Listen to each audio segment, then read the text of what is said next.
नमस्कार। आज हम एक बहुत ही दिलचस्प तत्व पर बात करने वाले हैं, कार्बन। जिसके बिना शायद हमारी दुनिया, हमारा जीवन कुछ भी संभव नहीं होता। बिल्कुल।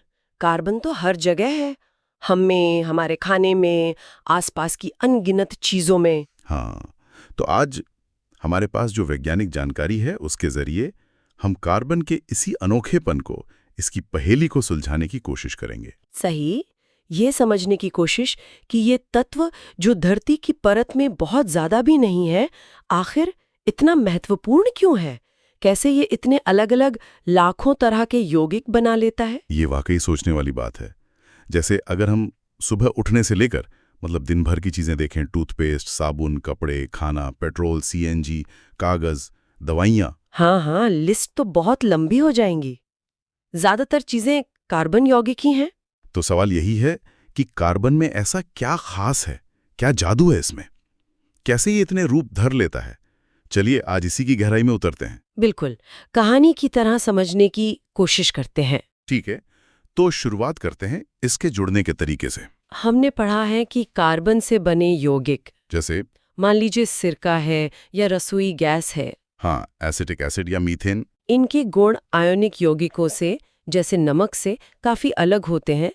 इनका गलनांक, क्वथनांक कम होता है। और ये बिजली के अच्छे चालक भी नहीं होते आमतौर पर। हाँ, तो ऐसा क्यों होता है? इसका राज छुपा है कार्बन के परमाणु की बनावट में। देखिए, कार्बन का परमाणु क्रमांक 6 है। हाँ, तो इसके बाहरी कोश में मतलब वैलेंस शेल में 4 इलेक्ट्रॉन होते हैं। अच्छा। अब स्थायी होने के लिए या तो इसे 4 इलेक्ट्रॉन लेने पड़ेंगे या 4 देने पड़ेंगे, है ना। हाँ, ताकि बाहरी कोश पूरा भर जाए या खाली हो जाए। पर कार्बन के लिए ये दोनों ही काम बड़े मुश्किल हैं। मुश्किल क्यों? सोचे, अगर ये 4 इलेक्ट्रॉन ले ले तो इसके नाभिक में तो 6 ही प्रोटॉन हैं।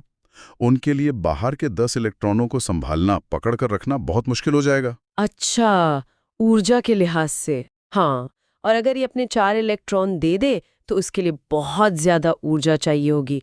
वो भी इसके लिए संभव नहीं हो पाता। तो फिर ये करता क्या है असल में? यहीं से कहानी दिलचस्प होती है। बिल्कुल। कार्बन न इलेक्ट्रॉन लेता है न देता है, वो करता है साझादारी। अपने बाहरी कोश के 4 इलेक्ट्रॉनों को वो दूसरे परमाणुओं के इलेक्ट्रॉनों के साथ साझा कर लेता है। शेयरिंग। मिल बांट कर। हाँ, इसे ही कहते हैं सहसंयोजी आबंध या कोवेलेंट बॉन्ड। इससे जुड़ने वाले दोनों ही परमाणु स्थायी इलेक्ट्रॉनिक विन्यास पा लेते हैं। अच्छा, कोई आसान सा उदाहरण है इसका? सबसे सरल उदाहरण है हाइड्रोजन गैस H2। 2 हाइड्रोजन परमाणु, दोनों के पास एक एक इलेक्ट्रॉन। वो अपना एक एक इलेक्ट्रॉन साझा कर लेते हैं, बन गया सिंगल बॉन्ड। ठीक है। ऑक्सीजन गैस O2 में 2 ऑक्सीजन परमाणु 2-2 इलेक्ट्रॉन साझा करते हैं, तो उनके बीच बन जाता है दोहरा आबंध, डबल बॉन्ड। और पानी? H2O। पानी में एक ऑक्सीजन परमाणु 2 अलग-अलग हाइड्रोजन परमाणुओं के साथ एक एक इलेक्ट्रॉन साझा करता है। सिंगल बॉन्डी बनते हैं। और कार्बन का सबसे आम यौगिक मीथेन CH4, जो सीएनजी और बायोगैस में मुख्य है। हाँ, मीथेन। उसमें एक कार्बन परमाणु अपने चारों बाहरी इलेक्ट्रॉनों को 4 अलग-अलग हाइड्रोजन परमाणुओं के साथ साझा करता है। हर हाइड्रोजन अपना एक इलेक्ट्रॉन देता है। तो कार्बन के भी बाहरी कोश में 8 इलेक्ट्रॉन हो गए और हर हाइड्रोजन के 2। दोनों खुश, दोनों स्थायी। बिल्कुल सही। तो ये जो साझेदारी वाला बंधन है, इसी का असर उन गुणों पर पड़ता है जिनका हमने शुरू में जिक्र किया था। कम गलनांक, वथनांक, बिजली का चालन न करना। हाँ, काफी हद तक। देखिए, अणु के अंदर परमाणुओं के बीच ये सहसंयोजी आबंध तो काफी मजबूत होता है। ठीक है। लेकिन एक अणु का दूसरे अणु से जो आकर्षण बल होता है, जिसे अंतर आणविक बल कहते हैं, वो अक्सर कमजोर होता है। अच्छा। गलनांक और क्वथनांक कम होते हैं। और बिजली का चालन क्यों नहीं करते? क्योंकि इलेक्ट्रॉन तो साझेदारी में बंधे हुए हैं। कोई स्वतंत्र आवेशित कण, आयॉन्स नहीं होते जो बिजली को लेकर चल सकें। इसलिए ये सामान्यतः विद्युत के कुचालक होते हैं। ये बात तो समझ आई। लेकिन कार्बन की एक और बड़ी हैरत अंगेज बात है, ये प्रकृति में एकदम अलग अलग रूपों में मिलता है। जैसे हीरा। हाँ, जो सबसे कठोर पदार्थ है। और ग्रेफाइट, जो पेंसिल की नोक में होता है, एकदम नरम फिसलन वाला। एक ही तत्व, कार्बन, और इतने अलग गुण। इसे कहते हैं अपरूपता, एलाट्रोपी। हीरा और ग्रेफाइट दोनों ही सिर्फ कार्बन परमाणुओं से बने हैं।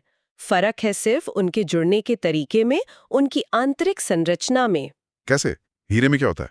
हीरे में हर एक कार्बन परमाणु 4 दूसरे कार्बन परमाणुओं से बहुत मजबूती से जुड़ा होता है। ये जुड़कर एक त्रिविमीय मतलब 3D जालक संरचना बनाते हैं। बहुत कठोर, बहुत मजबूत। इसीलिए वो उतना कठोर है। और ग्रेफाइट में? ग्रेफाइट में मामला अलग है। वहाँ हर कार्बन परमाणु अपने ही तल में 3 दूसरे कार्बन परमाणुओं से जुड़ता है, षटकोण यानी हेक्सागोन बनाते हुए। अच्छा, परतें जैसी? हाँ, बिल्कुल। षटकोणों की परतें बनती हैं जो एक दूसरे के ऊपर रखी होती हैं, लेकिन इन परतों के बीच का बंधन कमजोर होता है। ओह, इसीलिए वो फिसलती हैं। सही पकड़ा। इसीलिए ग्रेफाइट नरम होता है, चिकना होता है, स्नेहक की तरह काम करता है। और हाँ, एक और खास बात, क्या? ग्रेफाइट बिजली का सुचालक होता है, जो कि अधातुओं में बहुत कम देखने को मिलता है। इसका कारण वही चौथा इलेक्ट्रॉन है जो बंधन बनाने में इस्तेमाल नहीं होता। कमाल है। मतलब सिर्फ परमाणुओं की जमावट बदल दी और गुण इतने ज्यादा बदल गए। एक और नाम सुना था मैंने, फुलरीन। हाँ, बकमिंस्टर फुलरीन या C60। ये भी कार्बन का एक अपार रूप है। इसमें 60 कार्बन परमाणु एक फुटबॉल जैसी गोल संरचना में जुड़े होते हैं। इसकी खोज बाद में हुई। तो कार्बन अकेला ही कितने अलग-अलग अंदाज में रह सकता है। बिल्कुल। लेकिन कार्बन की असली शक्ति शायद उसकी दोस्ती करने की क्षमता में है। मतलब लाखों यौगिक बनाने की क्षमता। किसी और तत्व के इतने यौगिक नहीं मिलते। हाँ, ये सबसे बड़ा सवाल है। ऐसा क्या है कार्बन में जो इसे इतना खास, इतना वर्सेटाइल बनाता है? देखिए, इसके पीछे मुख्य रूप से 2 बड़े कारण हैं। अच्छा, क्या है वो? पहला गुण है श्रृंखलन, जिसे अंग्रेजी में कैटेनेशन कहते हैं। श्रृंखलन मतलब चेन बनाना। हाँ, बिल्कुल।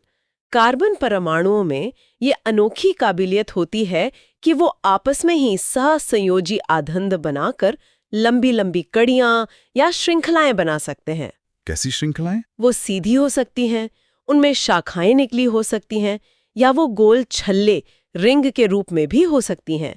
और ये जुड़ाव सिंगल बॉन्ड, डबल बॉन्ड या ट्रिपल बॉन्ड वाला भी हो सकता है। अरे वाह! मतलब कार्बन परमाणु एक दूसरे का हाथ पकड़कर बहुत लंबी लाइन बना सकते हैं। हाँ, और सबसे जरूरी बात ये, कार्बन कार्बन का बंधन बहुत मजबूत और स्थायी होता है। क्या कोई और तत्व भी ऐसा करता है? सिलिकॉन जैसे कुछ तत्व हैं जो थोड़ी बहुत श्रृंखला बनाते हैं, लेकिन वो कार्बन जितनी लंबी या स्थायी नहीं होती। कार्बन की ये क्षमता अद्वितीय है।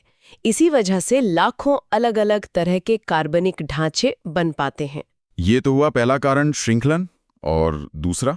दूसरा कारण है कार्बन की चतुस्संयोजकता यानी टेट्रावैलेंसी। मतलब 4 संयोजकता। हाँ, हमने बात की थी कि कार्बन के बाहरी कोश में 4 इलेक्ट्रॉन होते हैं। इसका मतलब ये 4 सहसंयोजी आबंध बना सकता है। इसके ये 4 हाथ इसे न सिर्फ दूसरे कार्बन परमाणुओं से बल्कि दूसरे तत्वों से भी जुड़ने देते हैं। बिल्कुल, hydrogen, oxygen, nitrogen, sulphur, chlorine जैसे कई दूसरे तत्वों के परमाणुओं से भी ये आसानी से जुड़ सकता है। तो एक तरफ लंबी चेन बनाने की क्षमता, श्रृंखलन, और दूसरी तरफ 4 अलग-अलग परमाणुओं से जुड़ने की क्षमता, चतुष संयोजकता।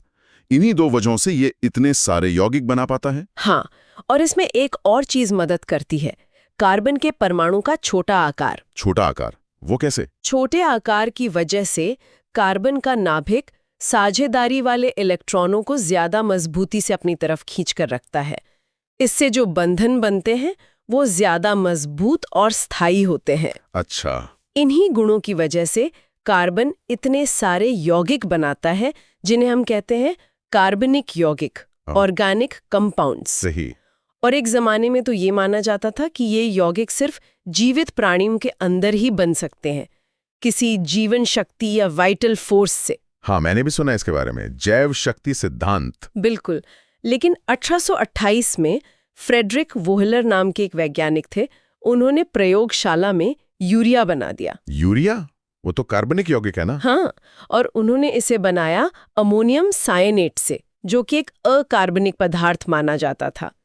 इस प्रयोग ने उस जैव शक्ति वाली पुरानी धारणा को तोड़ दिया। तो मतलब कार्बनिक यौगिक लैब में भी बन सकते हैं। हाँ, हालांकि आज भी कार्बन के ऑक्साइड, कार्बोनेट, साइनाइड वगैरह को छोड़कर बाकी सभी कार्बन यौगिकों का अध्ययन हम कार्बनिक रसायन यानी ऑर्गेनिक केमिस्ट्री में ही करते हैं। आपने बताया कार्बन की श्रृंखलाएं सीधी हो सकती हैं, शाखित हो सकती हैं या वलय वाली।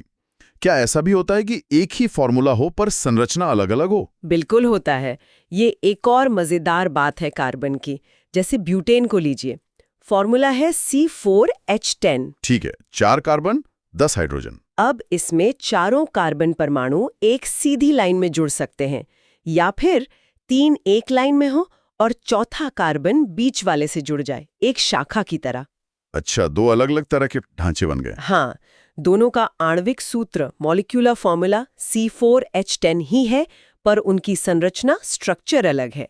इन्हें कहते हैं संरचनात्मक समावयवी। Structural isomers. और इनके गुण भी अलग होते होंगे। थोड़े अलग हो सकते हैं। ये समावयवता कार्बन की विविधता को और भी ज्यादा बढ़ा देती है। ठीक है, अब क्या कार्बन सिर्फ हाइड्रोजन से ही दोस्ती करता है? आपने कहा था इसके 4 हाथ हैं। नहीं, कार्बन बहुत मिलनसार है। ये सिर्फ हाइड्रोजन का ही दोस्त नहीं है। ये दूसरे तत्वों जैसे oxygen, nitrogen, sulphur, halogen, chlorine वगैरह, इनसे भी खूब जुड़ता है। अच्छा। हाँ, जब ये तत्व हाइड्रोजन को हटाकर कार्बन श्रृंखला से जुड़ते हैं तो इन्हें हम विषम परमाणु हेट्रोएटम कहते हैं। और इनके जुड़ने से क्या होता है यौगिक में? अक्सर ये विषम परमाणु या फिर परमाणुओं का कोई खास समूह जैसे OH या COOH या CHO उस पूरे यौगिक को एक खास पहचान और खास रासायनिक गुण दे देता है। भले ही कार्बन की चेन कितनी भी लंबी हो। हाँ, काफी हद तक। इन समूहों को कहते हैं प्रकार्यात्मक समूह, फंक्शनल ग्रुप। ये समझिए कि कार्बन की लंबी चेन तो एक तरह का ढांचा है और ये समूह उस पर लगे वो खास टैग या लेबल हैं जो तय करते हैं कि वो यौगिक कैसे बर्ताव करेगा, उसकी प्रॉपर्टीज क्या होंगी। जैसे अल्कोहल में वो OH समूह होता है बिल्कुल। और सिरके यानी एसिटिक एसिड में COOH समूह। एकदम सही। और जिन यौगिकों में एक ही जैसा प्रकार्यात्मक समूह होता है उनका एक पूरा परिवार बन जाता है। इसे कहते हैं समजातीय श्रेणी। Homologous series. समजातीय श्रेणी मतलब एक ही जाति के। हाँ, कुछ वैसा ही समझ लीजिए। जैसे सारे alcohol, methanol CH3OH, ethanol C2H5OH, propanol C3H7OH, ये सब एक ही समजातीय श्रेणी के सदस्य हैं। तो इनके गुण भी एक जैसे होते होंगे? इनके रासायनिक गुण काफी मिलते जुलते होते हैं क्योंकि प्रकार्यात्मक समूह OH तो सब में एक ही है। हाँ, जैसे जैसे कार्बन चेन लंबी होती जाती है, इनके भौतिक गुणों जैसे गलनांक, क्वथनांक में एक नियमित बदलाव आता जाता है। अच्छा। आप किसी भी समजातीय श्रेणी के 2 लगातार सदस्यों को देखेंगे तो उनमें सिर्फ एक -CH2 इकाई का फर्क मिलेगा।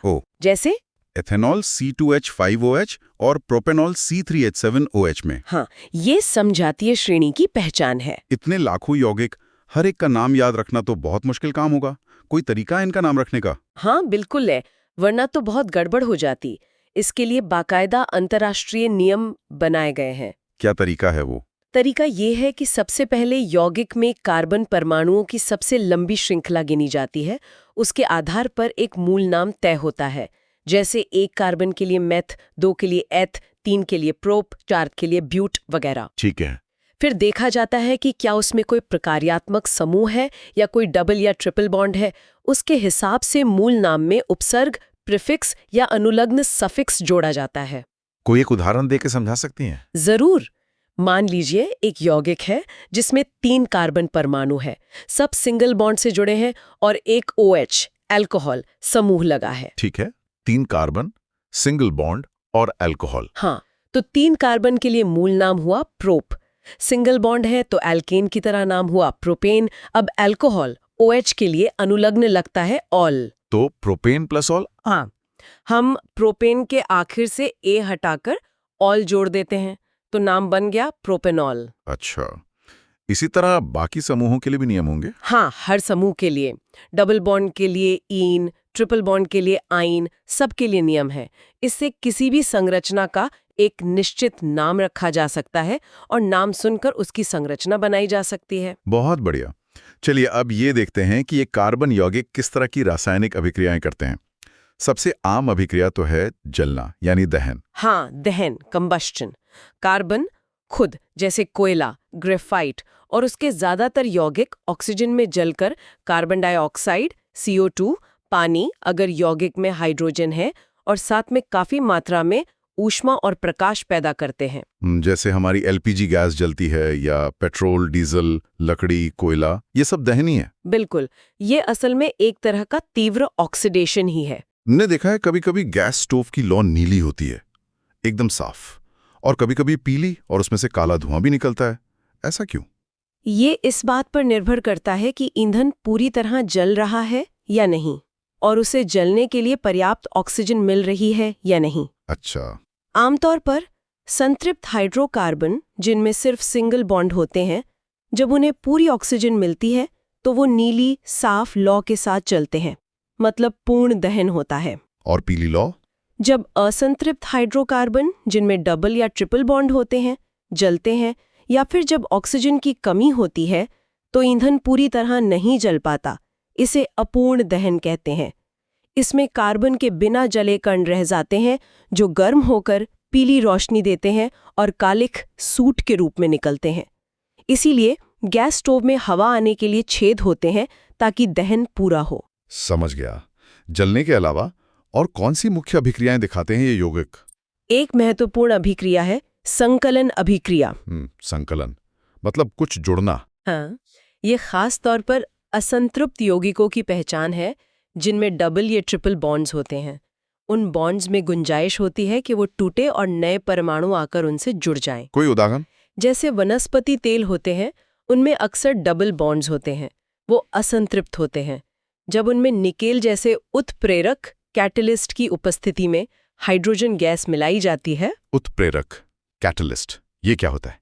उत्प्रेरक वो पदार्थ होते हैं जो किसी रासायनिक अभिक्रिया की गति को बढ़ा या घटा देते हैं, लेकिन खुद अभिक्रिया में स्थायी रूप से खर्च नहीं होते। अच्छा, मतलब वो रिएक्शन को तेज कर देते हैं। हाँ, तो निकेल उत्प्रेरक की मौजूदगी में हाइड्रोजन गैस वनस्पति तेल के डबल बॉन्ड पर जुड़ जाती है और वो संतृप्त हो जाते हैं, मतलब वनस्पति घी बन जाते हैं।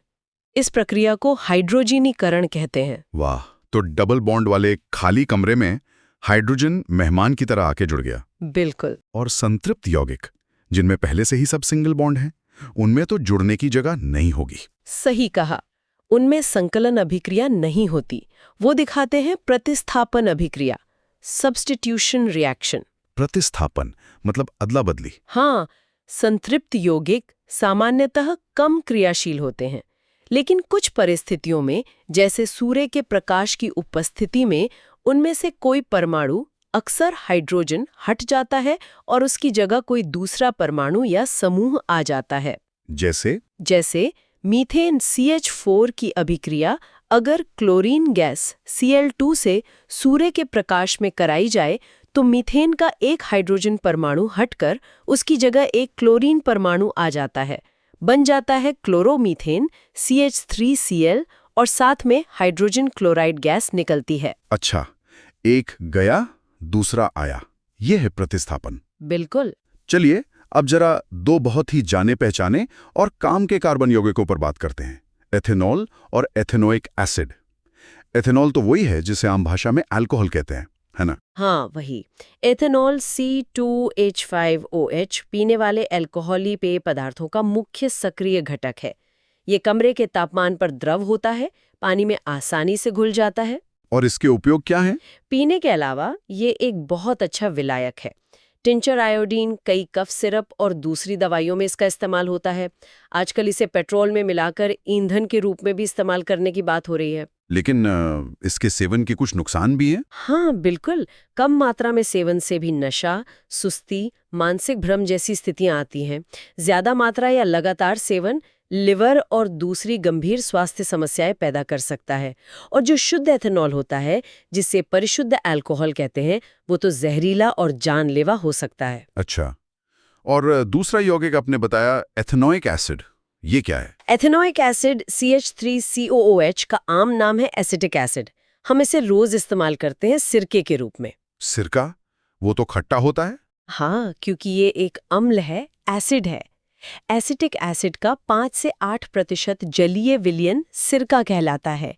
इसका इस्तेमाल हम खाने में स्वाद के लिए और अचार वगैरह को खराब होने से बचाने के लिए परिरक्षक, प्रिजर्वेटिव के रूप में करते हैं। और इसके गुण क्या हैं? ये रंगहीन द्रव है जिसकी गंध तीखी होती है। ये पानी में घुल जाता है। ये एक दुर्बल अम्ल वीक एसिड है, मतलब ये हाइड्रोक्लोरिक एसिड जैसे प्रबल अम्लों की तरह पूरी तरह आयनों में नहीं टूटता। ठंडे मौसम में ये जम भी जाता है, इसीलिए इसे ग्लेशियल एसिटिक एसिड भी कहते हैं। क्या इन दोनों एथेनॉल और एथेनोइक एसिड की आपस में कोई खास अभिक्रिया होती है? हाँ, एक बहुत ही महत्वपूर्ण अभिक्रिया होती है। जब एथेनोइक एसिड और एथेनॉल को किसी अम्ल उत्प्रेरक जैसे सल्फ्यूरिक एसिड की थोड़ी सी मात्रा के साथ गर्म किया जाता है तो एक नया यौगिक बनता है जिसे एस्टर कहते हैं। एस्टर। हाँ, एस्टर की गंध बहुत मीठी फलों जैसी होती है। इनका इस्तेमाल इत्र बनाने में और खाने पीने की चीजों में स्वाद लाने वाले एजेंट के रूप में होता है। इस अभिक्रिया को एस्टरीकरण कहते हैं। अच्छा, मीठी खुशबू वाले यौगिक। और मैंने एक और शब्द सुना है, साबुनीकरण। क्या वो भी इसी से जुड़ा है? बिल्कुल जुड़ा है। जब इसी बने हुए एस्टर की अभिक्रिया किसी क्षार जैसे सोडियम हाइड्रोक्साइड NaOH से कराई जाती है तो एस्टर वापस टूट जाता है। किसमें टूटता है? वो वापस अल्कोहल जैसे इथेनॉल और कार्बोक्सिलिक एसिड के सोडियम लवण में बदल जाता है। और ये जो कार्बोक्सिलिक एसिड का सोडियम या पोटेशियम लवण बनता है वही असल में साबुन होता है। अरे वाह, तो एस्टर से साबुन बनता है? हाँ, इसीलिए इस अभिक्रिया को साबुनीकरण कहते हैं, मतलब साबुन बनाने की प्रक्रिया। कमाल है। तो अब हम पहुंच गए अपनी रोजमर्रा की एक और बहुत जरूरी चीज पर, साबुन। ये साबुन कपड़ों या हाथों से मैल कैसे साफ करता है?